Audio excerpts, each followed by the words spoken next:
تیار کیے جائیں تو آئندہ کوئی مطلب سمجھ میں نہیں آتا.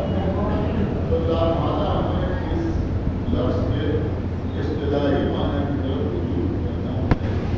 اس لیے کہ اکثر الفاظ ایسے ہوتے ہیں کہ جن کے لغوی معنی واحد نہیں ہوتے بلکہ اصطلاحی معنی واحد ہوتے ہیں.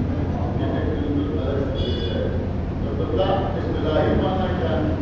اصطلاحی معنی اب کیا ہوتا ہے کہ اب کا مطلب ہوتا ہے معاہدہ. اب کا مطلب ہوتا ہے ایگریمنٹ. یعنی اگر کہیں کوئی ایگریمنٹ ہو رہا ہے, اگر کہیں کوئی معاہدہ ہو رہا ہے تو اس کو اب کہا جاتا ہے.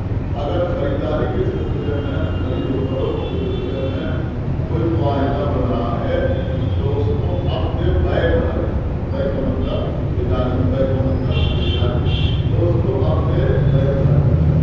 اگر کرایہ داری کے سلسلے میں یا کسی کو اجرت پر رکھنے کے سلسلے میں کوئی معاہدہ کیا جا رہا ہے تو اس کو عقد اجارہ کہتے ہیں. اسی طرح سے اگر نکاح کے سلسلے میں کوئی معاہدہ کیا جا رہا ہے تو اسے عقد نکاح کہتے ہیں.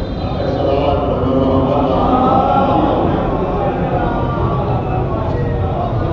مختلف قسم کے عقود ہوتے ہیں. اور اللہ حکم دے رہا ہے کہ اگر تم کوئی معاہدہ کرو, اگر تم کسی کے ساتھ کوئی ایگریمنٹ کرو تو پھر اس ایگریمنٹ کے ساتھ وفاداری کرو. اب عزیزوں جو آپ ہونا کہتے ہیں ایگریمنٹ ہونا کیسے, کوئی ایگریمنٹ کے لیے کچھ چیزیں لازم ہیں, کچھ اس کے لیے شرائط ہے. سب سے پہلی لازم چیز یہ ہے کہ اگر ایگریمنٹ ہوتا ہے تو اس کے لیے کم سے کم دو پارٹیز کا ہونا ضروری ہے.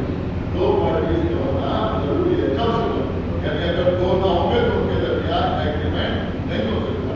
تو پہلی چیز تو یہ ہے کہ کم سے کم دو ہوں اور ان کے درمیان ایگریمنٹ